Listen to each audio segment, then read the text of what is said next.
Broadcasting live. It's America's longest running talk show on computers. It's Computer America, bringing you the biggest names in technology with guest interviews, new products, and your emails. Listen live at computeramerica.com on any device around the world.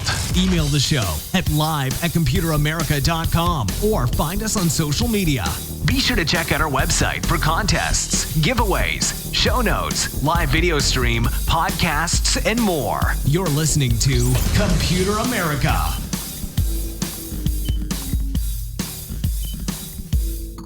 Hello and welcome everyone into the Computer America Show. We are the nation's longest running, nationally syndicated radio talk show on computers and technology turned podcast.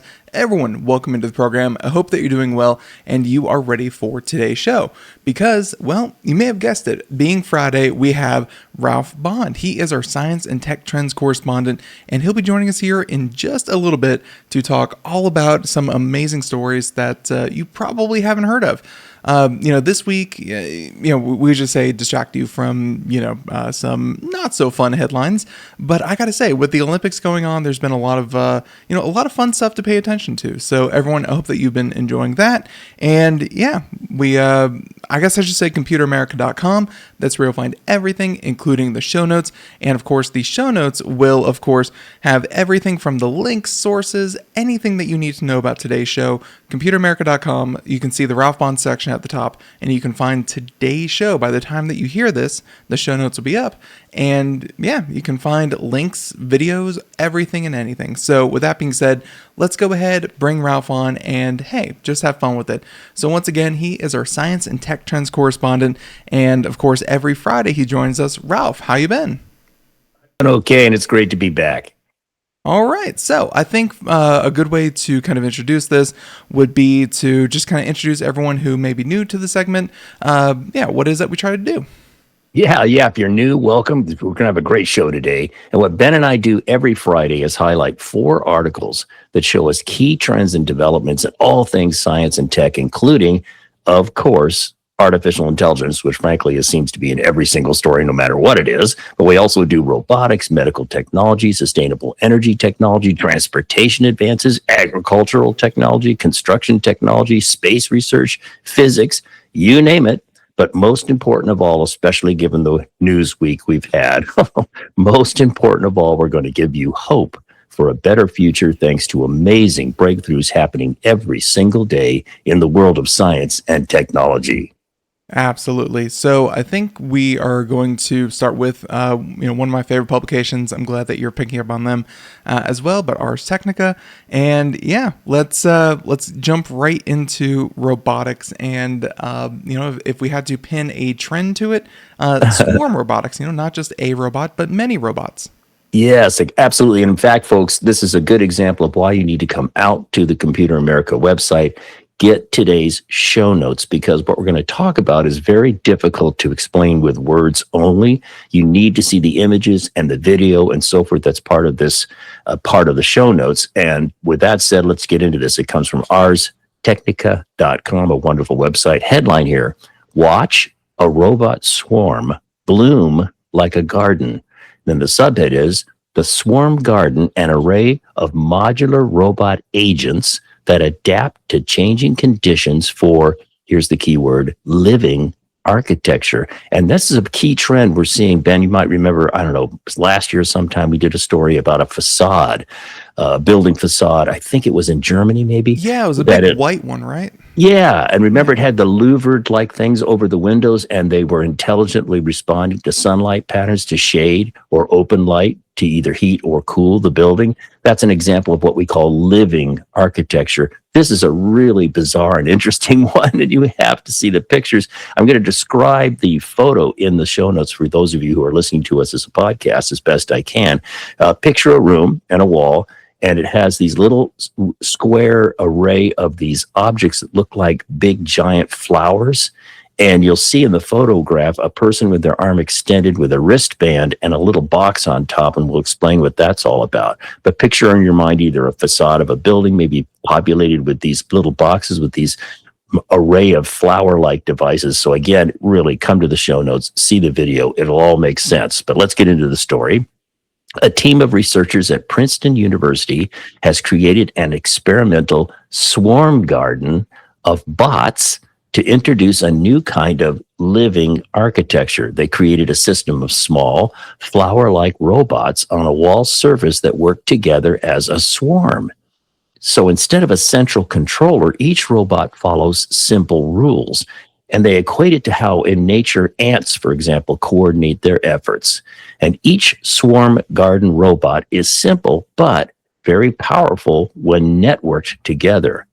Pretty amazing. And again, Ben's showing you can see the dancer in the video as she's moving around. She's activating these things. The exhibitors that are showing this off are really hyping up the idea that it is, of course, not just technology, but art as well. Yeah, you're right. It is kind of a experiential art sort of interactive thing, but it also can be very practical, as we'll understand as we get into the story more. So let's talk about each one of the swarm garden robots. They include sensors. Ambient light sensor, which is rear facing, detects how bright the environment is. And this particularly plays a role when these flower-like robots are placed on a window surface. And then there's a proximity sensor, which is front-facing, detects nearby swarm garden bots, the swarm can coordinate. And then next, there's an actuator, a mechanism that extends or retracts a thin plastic sheet through a slot. And when extended, the sheet can buckle or open like a flower petal, creating the bloom effect, which again, you can see so well in the video. Mm-hmm. And these sheets are visible, dynamic elements that change shape in response to environmental cues. It's just wild. Again, if you see the video, we're looking at the mechanics of it right now. So the swarm garden bots, aren't just reacting individually. They're networked. Each unit shares a sensor. Each unit shares its sensor readings with its neighbors. A collective decision-making protocol determines how the group should respond. This allows the swarm to behave like a single adaptive surface rather than 40 independent gadgets, depending on the number of these bots that's installed on a situation. And each swarm garden robot follows simple rules based on light and neighbor proximity. When many robots follow these rules together, complex coordinated patterns emerge, like blooming, shading, or rippling motions. These are very freaky looking thing. Yeah, but you people can even kind of come up and hold their hand over the sensor. It would be dark, and you can see it kind of expand. It's very real time. But no, the applications are extremely obvious when you have not just in the video that we're showing here on Ars Technica, a 4x4 kind of grid. But Ralph, in some of the other examples, they showed like entire ceilings that would be very active. So if you've ever been, let's say in like a restaurant or something, or a doctor's office, and it's like, wow, I wish someone would pull the shade, it's so hot in here. Well, this would do it kind of automatically. Like little applications like that, Ralph, I think would have a big difference over enough area and enough buildings. Yeah. It would just kind of passively cool buildings and warm buildings up. That's a good point about passive. That's an excellent point. It's like the building facade we talked about before with the louvers over the windows. Mm-hmm. But anyway, here in one experiment, they'd had 16 swarm garden bots were placed on an office window for 3. There you go, for 3 days. When sunlight was strong, the robots fully extended their sheets, or petals, if you will, to block the light. As light faded, they retracted or buckled the sheets to let more light in. And this demonstrates a potential future where building facades self-adjust for comfort and energy efficiency, just what we were talking about. And in a public exhibition, which is what's really highlighted as well in the video, 36 swarm bots were arranged as an interactive art installation. Visitors could trigger blooming using hand gestures. That's with wearing that little wrist device, detected by the robot's proximity sensors. And the photo in the show notes shows an arm outstretched with the device attached to the wrist. And this is what sent signals to the swarm garden bots. And wearable devices allowed users to change LED colors in the swarm with arm movements. Really fun. A dancer, as again shown in the video, even performed with the system, causing waves of color and motion, as shown in the video. And this shows the swarm can respond not only to the environment, but also to human presence and even creativity. And the goal, to wrap it up, buildings that behave like biological organisms. Surfaces could move, adapt, and respond to people or environmental changes. This could lead to facades that breathe, shade themselves, or react to occupants. So this is a great example of cutting edge, so-called living architecture, a trend to watch. Yeah, it's hard to imagine a future that doesn't use something that, Ralph, like so much about AI is not just about AI, but automation as well. Just kind of say that you want something to happen and it just kind of happens. And, even beyond that is just things just happening. And technology like this, shades are just going to kind of draw themselves or pull themselves, or, even a technology like this is obviously very prototype for anyone out there who's been watching the video, but, right. This is, kind of step one. What is step 3, 4, 5 going to look like? Maybe if they use some kind of, more cloth-like material that's quicker than, a sheet of metal, could be very cool. Yeah, exactly. Yeah. There you go. So story number one, if you want to find out more and see those videos for yourself, you can, of course, going out to the show notes. Ralph even included a YouTube link there, but the Ars Technica also has a couple of snippets as well. So Ralph, with that being said, story number one, story number two, let's go ahead and hop down here. And let's talk about electrification of semi-trucks. It's something that, there's actually a few companies that are doing it right now as we speak. But it's something that is definitely, we're in the transition. We're moving to it. And, mixing that with AI data centers, which have been all over the news. I don't think you can turn on the news or the nightly news really any day without a new data center opening and locals being mad that it's going to use all of their water and electricity.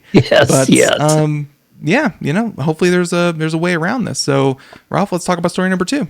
Well, story number two is really interesting. And by the way, it comes from one of my favorite outlets, interestingengineering.com. And what we're talking about here is, of course, when someone says an AI data center, as Ben was saying, what comes to mind is what's around where I live here in Hillsboro, Oregon, west of Portland, which is one of the craziest places for data centers. I think we've got 10 or more of them already, and there's many more on the drawing board and being constructed as we speak. Anyway, we think of them as huge, giant complexes, okay? But what if you took an electric-powered freight truck and combined it with two trailers, one carrying a power source and the other carrying an AI center, and you made a mobile AI data center? Not quite sure what the applications would be, but it's a fun concept. So let's get into this. The headline is electric semi-trucks could serve as mobile AI data centers. By the way, Ralph, but before we really jump into it, sorry to cut you off there, but for anyone out there who can see the video and kind of look at this, this is one of Microsoft's, one of the newest ones that they had just opened up. And just to kind of throw it out there, this is, and Ralph, I have not been to Hillsboro, Oregon, so seeing an AI data center, I've seen like an Amazon distribution center, and those are massive. But I would say AI data centers are pretty much on the same scale as one of those. They're gargantuan. Huge. Yeah, and up on the screen we have one. So before we jump into this, just to give everyone a common point of reference, this massive building that looks to be, probably 150,000 square feet. Yeah. And they want to make this mobile. So how are they going to do that? So there you go. That's right. And I'll say one thing, since this happens to be a Microsoft facility, salute to Microsoft, because recently they announced they will pay more electricity bill than they're really obliged to pay to help offset their impact on the surrounding communities. So salute to Microsoft for that. I hope all data centers follow that lead. And so thank you, Microsoft, for that one. So back to the story here. Again, what we're talking about is combining the electric semi-trucks, freight trucks, with portable AI data centers. And this is because of a Belgian startup company. It's their proposal, folks. Okay, this is their proposal. We have some great pictures in the show notes.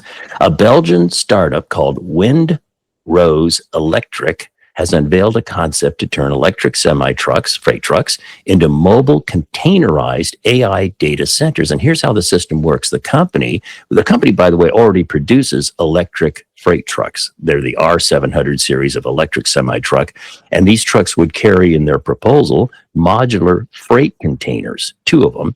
One container holds a 4 megawatt hour battery system capable of megawatt level DC fast charging. Okay. And the other container houses a modular AI interface unit delivering up to 0.5 megawatts of computing power. And I insert into the show notes, and again, if you're new to the show here, the show notes have inserts by me when I want to know more, and it's not discussed in the article. In this case, it talks about AI inference unit, and an AI inference is the stage where an AI model uses what it has already learned to produce an output. That's what they mean by AI inference.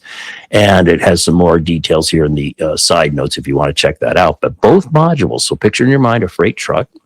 I think they call them tractors, with two containers, kind of box-like trailers, if you will, that you see on the freeway all the time.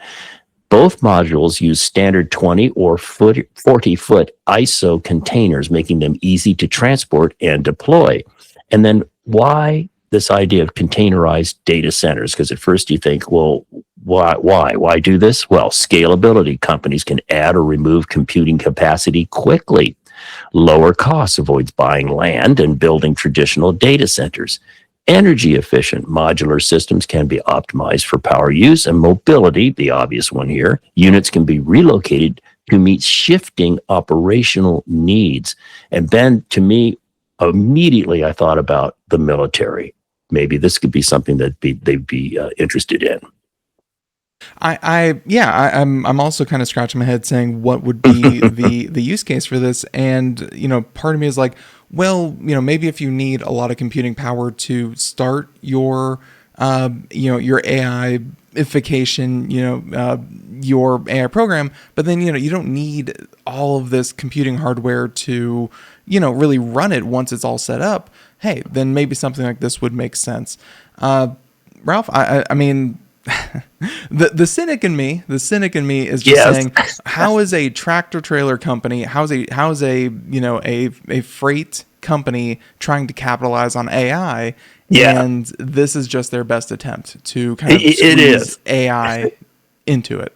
Oh yeah, and it's an intriguing concept. I was also thinking maybe this tractor trailer with these two modular units shows up on a location for a company that doesn't need a gigantic data center, but just needs something small, leaves the trailers in place, and you get instant AI center scaled down, of course.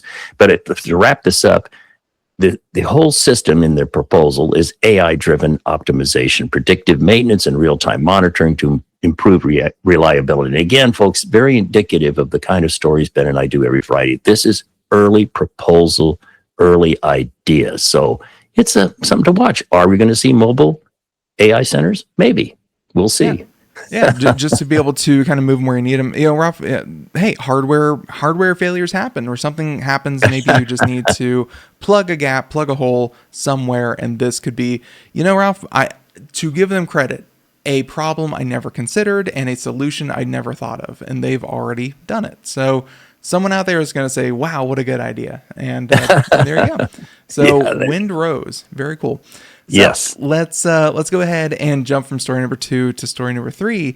And speaking of supercomputers, this one's pretty cool because I'm assuming AI, before we even get into the article, but it's looking at things that we kind of take for granted. We think of, oh, we have this figured out. And sometimes, Ralph, it's the little changes that make a big difference. And this could be one of them. So story number 3. Yeah, and again, this story is an example of the range of topics that Ben and I look at. In this case, we're talking about aviation technology. And this comes from slashgear.com. Headline, World First. Supercomputer discovered this invisible flaw in all jet engines. Okay, that got my attention. I'm betting if you throw one goose in an engine, it destroys the whole engine. That's probably it. It's a little more sophisticated than that. So here we go. While jet engines are powerful, of course, and just keep getting bigger, they all share one common problem. Small imperfections are negatively affecting performance, of course. Now, this story talks about a major flaw that wasn't discovered until late January of this year. So this is very timely. This is involving a exascale supercomputer called the Frontier, which is located at Oak Ridge National Laboratory in Tennessee. And in the show notes, we have a picture of the Frontier facility, and you can see the massive array of computing racks and so forth, and row after row after row. It's just extremely impressive. So the Frontier, the world's, again, we said located at the National Laboratory Oak Ridge in Tennessee, is responsible for catching this flaw, which became visible during high-resolution simulations. Little side note, an exascale supercomputer is a computing system capable of performing at least one exaflop, which is 1 quintillion calculations every second. What? That's 1 billion billions in a quintillion. It's inconceivable. A threshold that marks the next major leap in high performance computing. So the Frontier is an amazing system, to say the least. And the simulations that it ran revealed roughness on the surface of jet engine turbine blades, which can be found in both turbojet and turbofan engines. And in the side notes I inserted, if you want to come out and get this, you can get a refresh on what's a turbojet versus a turbofan, because turbofan is what is shown in the picture in the show notes and what most of us would encounter when we take a commercial airline flight. So you can read about that if you're interested.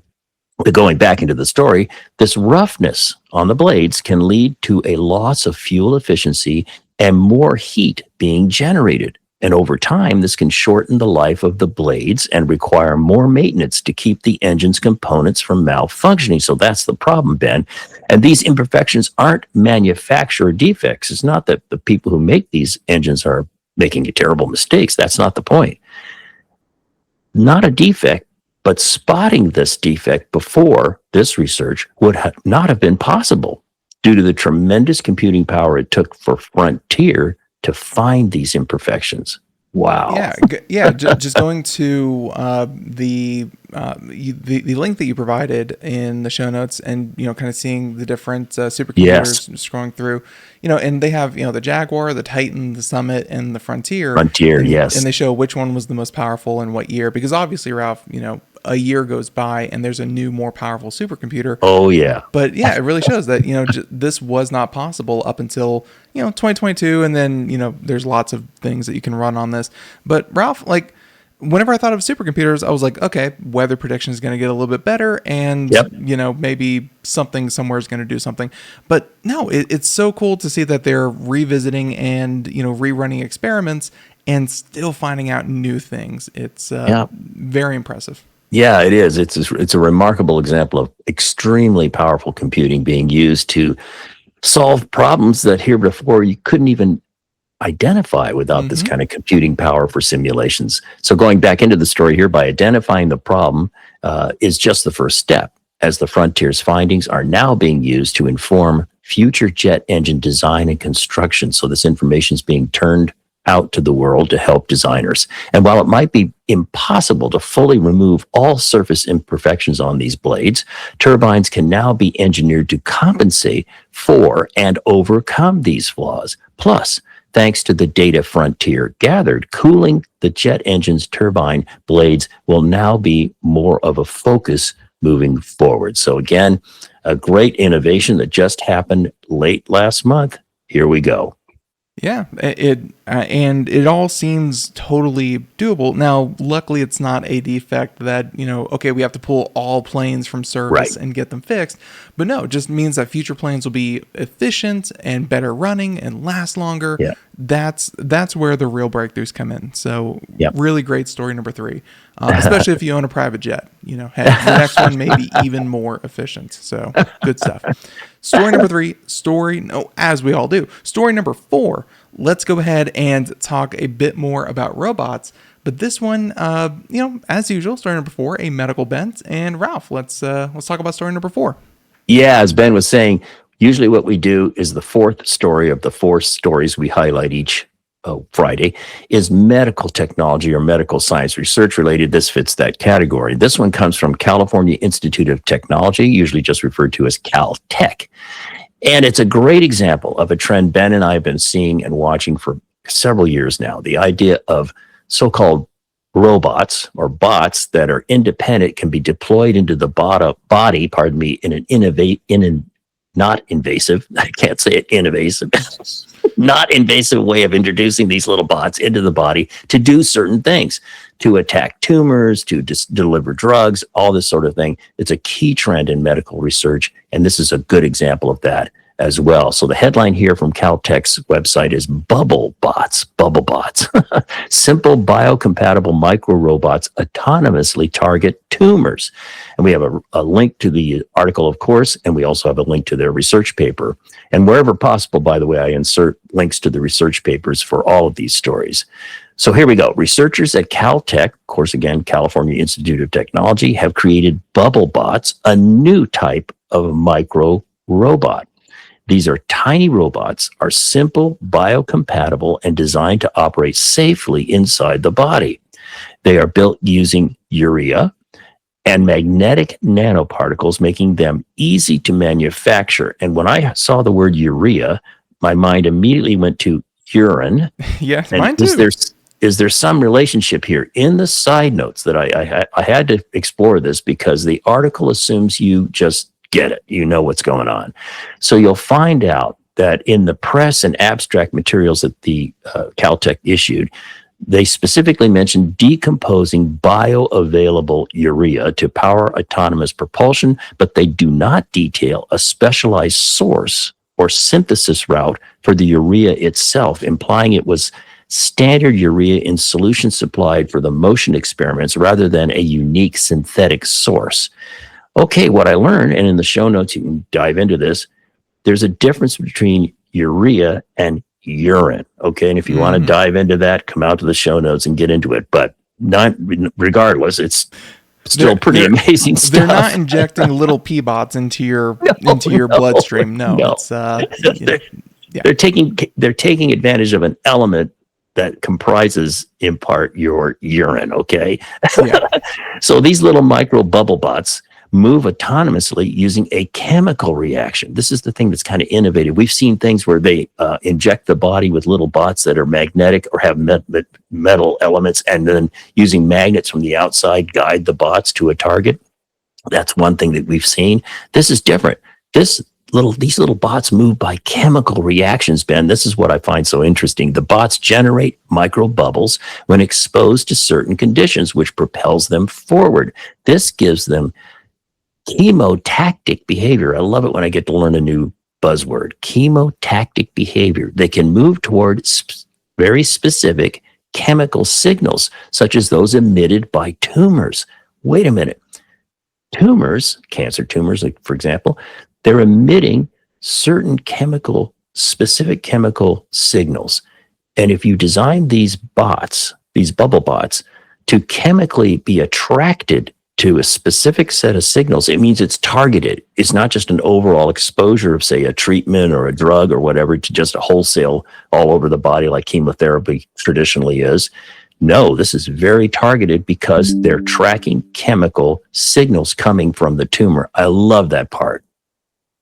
Yeah, it seems like they're, just doing very, like the whole biocompatible thing. They're using processes and chemicals and things that are very natural to the body and attacking cancer because Ralph, that is such the opposite of our current treatment of cancer is to do very invasive, destructive things to cure cancer. But all of this seems like it would have such a low impact and potentially have the same result, or at least a very good result for getting rid of the tumors. It sounds like a very novel way to approach this.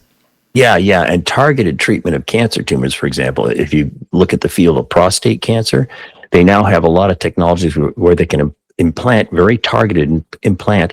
I'll call it a chemotherapy bomb right into the affected area and detonate it and take care of killing the cancer cells. That's a little more blunt. I say that it's so low invasiveness, and then they use things like bombs in the body. I'm like, there you go. Nicknaming it a bomb. Yes.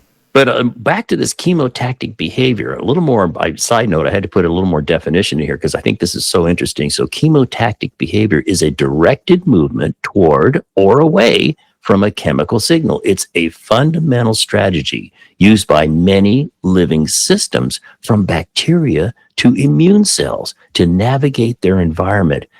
I didn't know anything about this. I love this. And so what the researchers are doing is taking something that's fundamental in nature and saying, what if we applied it to help target medications or whatever to a tumor site. That's what's going on here, and I just love it. And get this, Ben, these little microbubble bots can be tracked using ultrasound. Because they produce bubbles, they show up clearly on ultrasound imaging, allowing real-time monitoring inside the body, so someday the medical researchers or the medical treatment team can watch these things, see where they're going, make sure they're doing their job.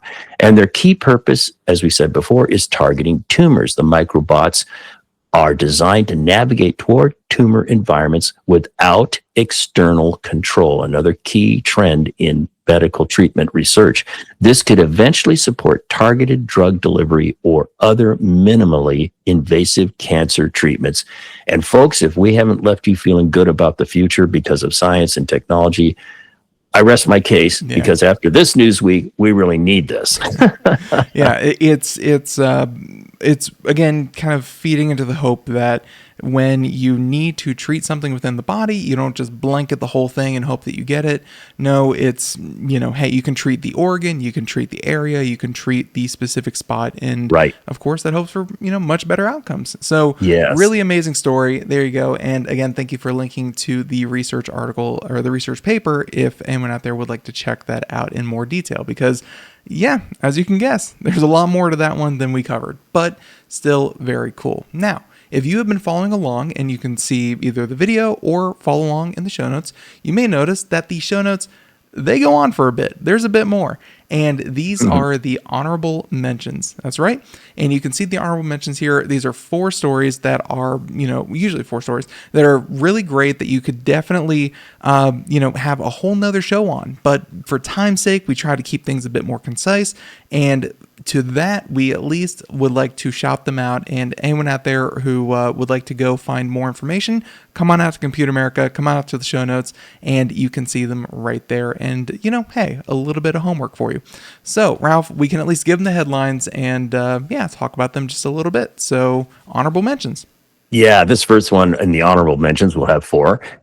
Comes from sciencealert.com. Now get a load of this headline. If you don't want to read this article after this headline, I give up. Here we go. Microbes in space mutated and developed a remarkable ability. What a tease, huh? Got to check that one out. It's really, very alien. Interesting. Yeah. Very interesting. Next one comes from livescience.com. Headline: Scientists watch microscopic plant mouths breathing in real time with palm-sized tool. This is freaky deaky stuff. Check it out. It's really interesting and kind of spooky.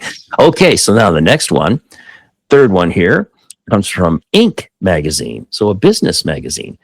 Headline: This startup's air-powered fuel could rewrite the future of energy. Subhead: This startup's air-to-fuel technology creates fossil-free gasoline with zero crude oil. Here's what it means for climate innovation and the future of energy. And it's almost like, is this real or is this some kind of joke? But check it out. It definitely tickles that part of your brain that's like, oh, they're running a combustion engine on water, and you're like, I don't know if that's really possible, but it's crazy. Yeah. Well, when they say fossil-free gasoline in the subhead, gasoline meaning a fuel replacement for gasoline. They're not literally making gasoline. Okay, guys, check that one out. And our last one, here we go. Last one this is pretty interesting, from livescience.com. Headline: Psychedelics may rewire the brain to treat post-traumatic stress disorder. Scientists are finally beginning to understand how.